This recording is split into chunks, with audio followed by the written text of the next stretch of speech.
انسان کے دو مقصد اس دنیا میں آنے کا۔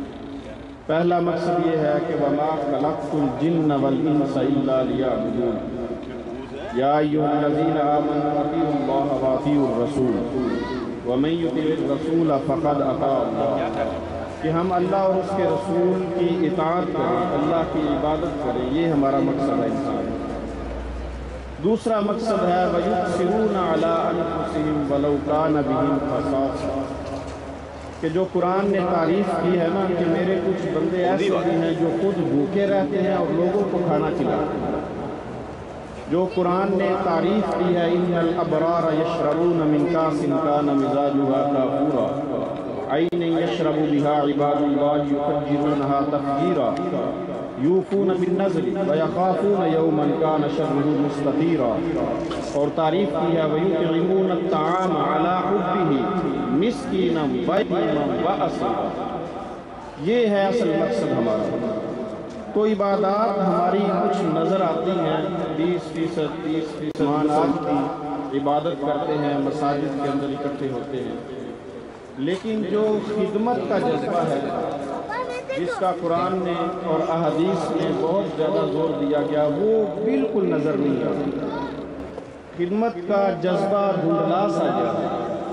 خدمت والے ہمارے جتنے کام ہیں ہم نے اس کو ایجنٹی کی شکل دے دی۔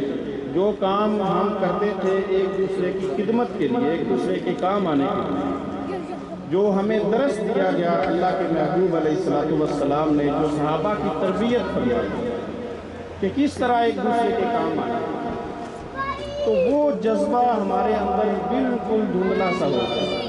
وہ جذبہ آج ہمارے اندر موجود نہیں ہے، حالانکہ یہ جذبہ اتنا اللہ کے محبوب علیہ السلام نے ایک حدیث بڑی پیاری سناتا ہوں کہ فرمایا کہ الخلق جو مخلوق ہے، الخلق جو مخلوق ہے وہ اللہ کا کنبہ ہے، مخلوق اللہ کا کنبہ ہے۔ یہ حدیث پاک کے اندر آتا ہے کہ حالانکہ اللہ کا تو کوئی کنبہ نہیں، لم یلد ولم یولد ہے وہ، لیکن فرمایا گیا کہ یہ تعریف انسان کی بتائی گئی کہ مخلوق اللہ کا کنبہ ہے۔ اور آپ مجھے یہ بتائیں کہ اگر کسی سے محبت کی جائے، اس کی اولاد سے نہ محبت ہو، تو کیا وہ ہمیں اچھا لگے گا؟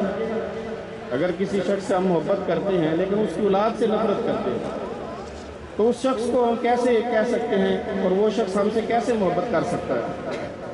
تو اللہ فرماتا ہے کہ یہ مخلوق تو میرا کنبہ ہے۔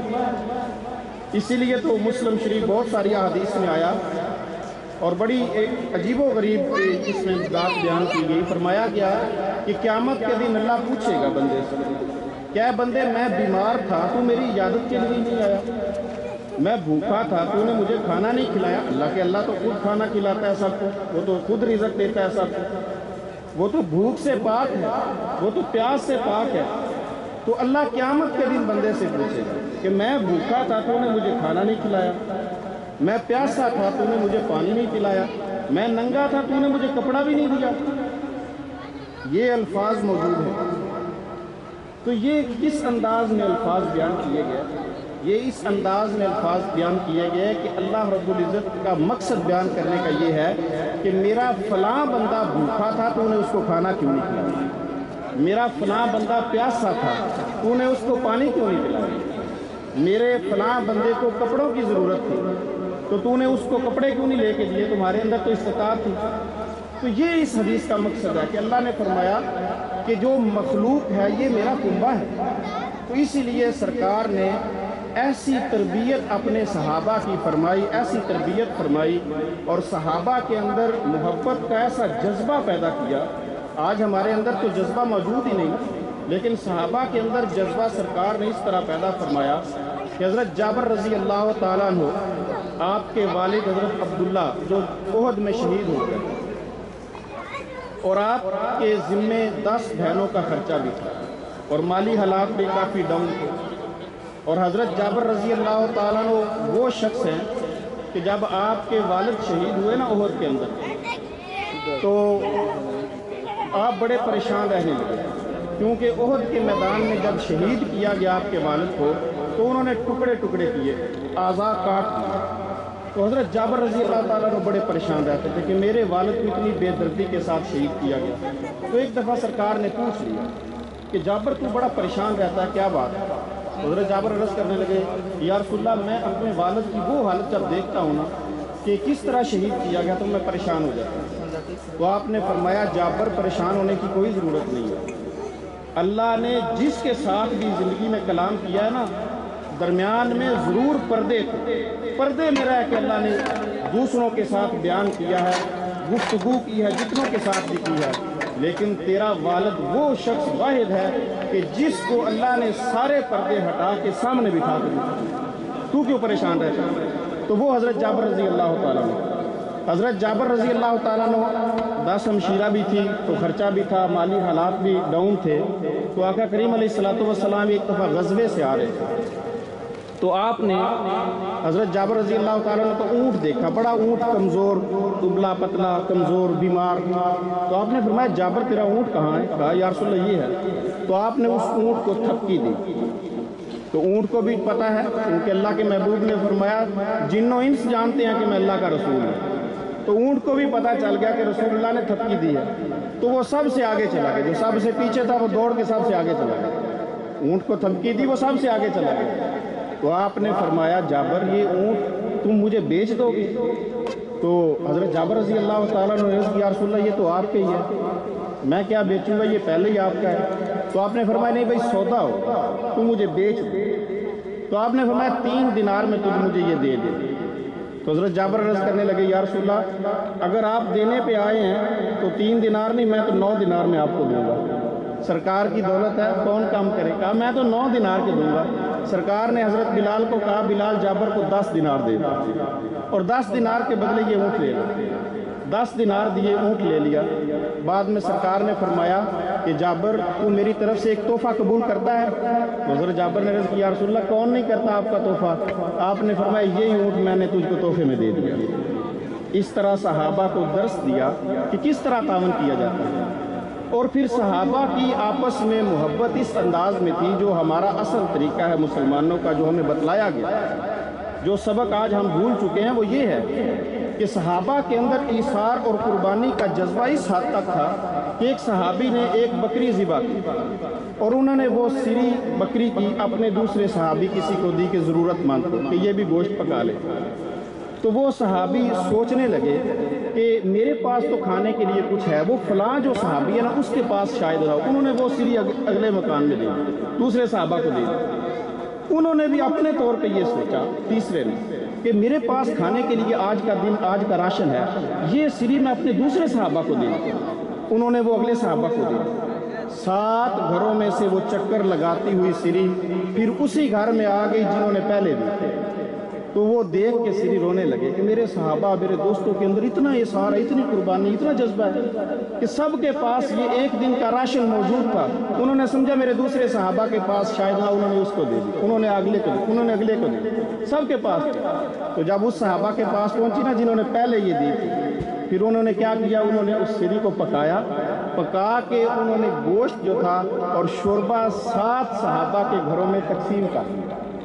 یہ جذبہ تھا صحابہ اکرام میں، وہی شوربہ اور وہی سری کا گوشت ان 7 صحابہ کے مکانوں میں انہوں نے تقسیم کر دیا۔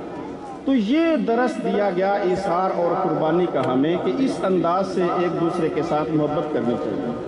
تو وہ درس آج ہم بھول چکے، ہم تو آپس میں عداوت، بغض اور کینہ اور دشمنی اور حسد لے بیٹھے، جس کی وجہ سے آج امت مسلمہ طرح طرح کے مصائب کا شکار ہے، اور ہم نے وہ خدمت والے جذبے سارے ہی ختم کر دیے۔ بلکہ آقا کریم علیہ السلام آپ صرف اپنے اصحاب سے محبت نہیں کرتے تھے، آپ تو غیر مسلموں سے بھی محبت کرتے تھے۔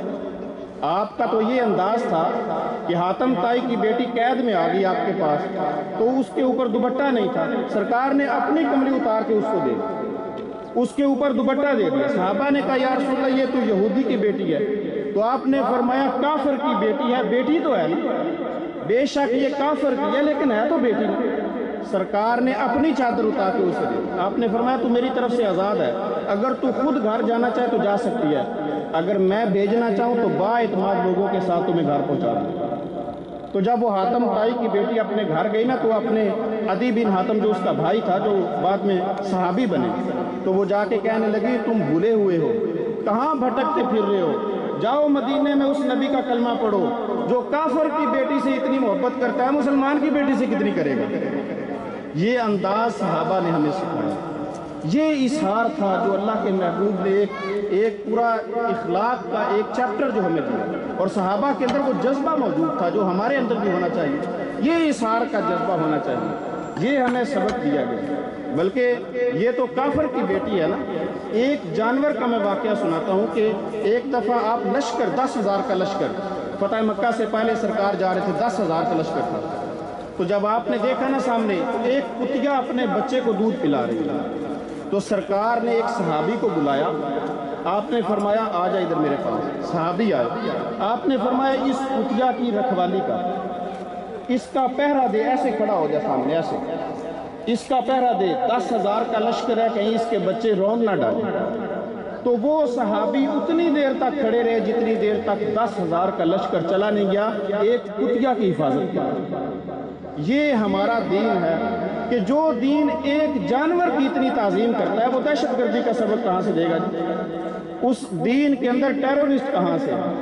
یہ تو آج ہماری بدقسمتی ہے کہ ہماری آواز پوری امت تک نہیں پہنچ رہی، عالمی سطح تک ہم نہیں پہنچا رہے، لیکن ہمارا دین تو ایسا ہے، وہ ایک غیر مسلم کیا ایک جانور کے تحفظ کا بھی اتنا احساس رکھتا ہے، ایک جانور کا تحفظ کا بھی خیال رکھتا ہے، ایک جانور کو بھی تحفظ دیتا ہے۔ یہ ہمارا دین ہے۔ ہمارا دین تو کہتا ہے کہ درخت کو بھی نہ چھیڑو اگر وہ سایہ دے رہا ہے، درخت کو بھی نہ کاٹو اگر وہ سایہ دے رہا ہے، یہ ہمارا دین ہے۔ تو وہ دین جو اتنا امن کا درس دیتا ہے، وہ دہشت گردی کا درس کہاں سے دے گا؟ لیکن دہشت گردی ہم نہیں کرتے، نہ ہمارا اسلام اجازت دیتا ہے، لیکن بدقسمتی ایسی ہے کہ وہ دہشت گردی کا دھبا پھر ہمارے اوپر ہی لگایا جا رہا ہے۔ آج فلسطین کے اندر دیکھ لے کیا حال ہو رہا ہے مسلمانوں کے ساتھ۔ ہم یہ نہیں کہتے کہ وہاں مسلمان ہیں اس لیے ہم بات کر رہے ہیں، ہم یہ کہتے ہیں کہ پہلے وہ انسان ہے، انسان ہے، مسلمان وہ ہے جو پہلے انسانیت دیکھتا ہے کہ انسان ہونا چاہیے۔ تو فلسطین کے اندر کیا ظلم ہو رہا ہے عالمی سطح پر کسی نے آواز اٹھائی؟ ہمارا گلہ ضرور ہے حکمرانوں سے کہ انہوں نے عالمی سطح پر دفاع نہیں کیا ہمارا۔ کلمہ پڑھنے والے بچوں کو کس طرح ذبح کیا جا رہا ہے، اور ایسا کیوں ہو رہا ہے؟ یہ ہمارا گلہ ہے ہمارے حکمرانوں سے۔ ہم تو یہ کرتے ہیں، قراردادیں پاس کرتے ہیں، اپنی سطح پر ہم ضرور احتجاج کرتے ہیں، لیکن اصل حق تو بنتا ہے ہمارے اقتدار میں بیٹھنے والے لوگوں کا، امت مسلمہ کے ان لوگوں کا کہ جن کے پاس حکمرانی ہے۔ تو یہ ہمارا گلہ بھی اپنی جگہ پہ بجا ہے کہ آج تک ان سے دفاع نہیں ہو سکا۔ اس کی کیا وجہ ہے؟ ہم تو یہ کہتے ہیں کہ کوئی بھی ہو، یہ نہیں کہ صرف مسلمان ہو یا کلمہ پڑھنے والا ہو، انسان ہونا بہت بڑی بات ہے۔ سرکار ایک دفعہ ایک جنازہ جا رہا تھا یہودی کا، آپ کھڑے ہو گئے، صحابہ نے کہا یا رسول اللہ یہودی کا جنازہ ہے، آپ نے فرمایا یہودی کا ہے تو جنازہ نا، تو آپ اس کے ادب میں کھڑے ہو گئے۔ تو ہم یہ کہتے ہیں کہ مسلمان تو وہ ہے جس کے اندر انسانیت ہے، تو ہم سب سے پہلے انسانیت کا دفاع کرتے ہیں، لیکن آج بدقسمتی سے ہمارے حکمرانوں نے یہ آواز نہیں اٹھا سکے عالمی میڈیا پہ کہ ہمارے ساتھ کتنا ظلم ہو رہا ہے اور بچوں کو کس طرح بے دردی سے شہید کیا جا رہا ہے۔ تو اس کی کیا وجہ ہے؟ اس کی وجہ یہ نہیں ہے، اس کی وجہ کہ ذمہ دار ہم بھی ہیں۔ ہم پوچھتے ہیں کہ ہمارے ذمہ دار ایسے کیوں کر رہے ہیں، ہمارے اقتدار میں بیٹھنے والے لوگ ایسے کیوں کر رہے ہیں، ہم سوال کرتے ہیں، اور اس سوال کا جواب ہم کسی دانشور سے نہیں لیتے، اس سوال کا جواب ہم قرآن سے لیتے ہیں کہ یہ اقتدار میں بیٹھنے والے کیوں نہیں ہمارے حق میں آواز بلند کرتے۔ اس سوال کا جواب ہم قرآن سے لیتے ہیں، اور قرآن کہتا ہے کہ ان اللہ لا یغیر ما بقوم حتی یغیر ما بانفسہم، کہ اللہ نے آج تک اس قوم کی حالت نہیں بدلی جنہوں نے خود اپنی حالت بدلنے کا جنہیں احساس نہ ہو۔ تو اس کے ذمہ دار تو ہم سارے ہیں، کیونکہ ہم نے اقتدار میں ان لوگوں کو لے کے آئے ہیں جو بے کردار لوگ ہیں۔ اگر با کردار ہوتے تو اپنا کردار ادا کرتے، اگر وہ لوگ با کردار ہیں تو اپنا کردار ادا کیوں نہیں کرتے؟ تو ہم سب ذمہ دار ہیں اس بات کے کہ انسانیت ہونی چاہیے، ہر حال میں ہونی چاہیے۔ اسلام نے تو جانوروں کے تحفظ کی بھی بات کی ہے، کافر کے تحفظ کی بھی بات کی ہے، مسلمان تو ہونا تو بعد کی بات ہے، انسان ہونا پہلے بات ہے۔ تو اس لیے ہمیں اس بات پر سوچنا چاہیے کہ ہمارے اندر کس چیز کی کمزوری ہے، خود احتسابی کا عمل پیدا کریں، خود احتسابی کا عمل پیدا کریں۔ ہم دوسروں کو ٹٹولتے پھر رہے ہیں کہ فلاں ایسا ہے، فلاں ایسا ہے، فلاں ایسا ہے، اپنے اندر پتہ ہی نہیں کتنی خامیاں ہیں۔ دوسروں کے اندر دیکھ لیں تو ایک پوری فہرست آپ کو جاری کی جائے گی کہ یہ بھی اس کے اندر ہے، یہ بھی اس کے اندر ہے، یہ بھی اس کے اندر ہے، پوری فہرست گنوا دیں گے۔ بلکہ ایک بڑی خوبصورت بات مولانا روم نے لکھی، آپ نے فرمایا کہ بصرہ میں ایک شخص تھا، یہ ہمارے لیے ایک بڑا سبق ہے کہ آپ نے فرمایا کہ بصرہ میں ایک شخص تھا اور اس نے، وہ تاجر تھا، اس نے ایک ہیرا خریدا، اس نے ایک ہیرا خریدا، جانا اس نے کوفے تھا، تو ایک ساتھ چور بھی تھا، اس نے دیکھ لیا کہ اس نے ہیرا خریدا۔ وہ چور تھوڑی دیر کے بعد، خریدنے کے بعد اس کے ساتھ چلا اور کہنے لگا کہ آپ نے کہاں جانا ہے؟ تو وہ کہنے لگا میں نے کوفہ جانا ہے۔ تو وہ کہنے لگے اچھا میں نے بھی اتفاق سے کوفہ ہی جانا ہے، چلو اکٹھا سفر کرتے ہیں۔ پیدل سفر تھا، راستے میں کہیں سٹاپ ہوگا، رات گزاریں گے، میں اس کا ہیرا چرا لوں گا، اس کا یہ ارادہ تھا چور کا۔ تو وہ سفر دونوں نے اکٹھا شروع کر دیا، آگے گیا، رات گزری، کئی راتیں گزری، تو وہ چور پہلے سو جاتا کہ اس کو شک نہ پڑے مغرب کے بعد ہی، تو وہ جو تاجر تھا، وہ نیک آدمی تھا، وہ عشاء کی نماز پڑھ کے سوتا، صبح اٹھتا، تو وہ چور اٹھتا آدھی رات کو، ساری رات اس کی جیب ٹٹولتا لیکن اس کو ہیرا نہیں ملتا تھا۔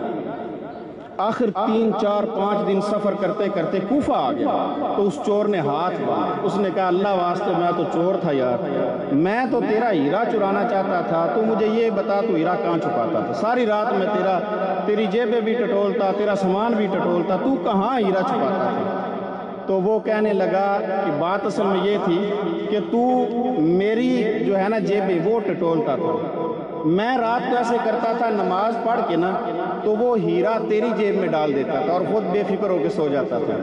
تو میری جیبیں ٹٹولتا رہا، ایک دن بھی تو اپنی جیب ٹٹول دیتا تو تجھے ہیرا مل جاتا۔ تو ہم اگلوں کو ٹٹول رہے ہیں، اپنوں کو نہیں ٹٹولتے۔ تو اگر ہم اپنے آپ کو ٹٹولیں تو اللہ نے ہمارے اندر بھی بہت خوبیاں پیدا کی ہیں۔ تو دعا ہے کہ اللہ پاک ہمیں ہر گوشے میں قرآن سنا کر دم لینا، اب رکنا نہیں، اب تھمنا نہیں، فردوس میں جا کر دم لینا، آفاق کے ہر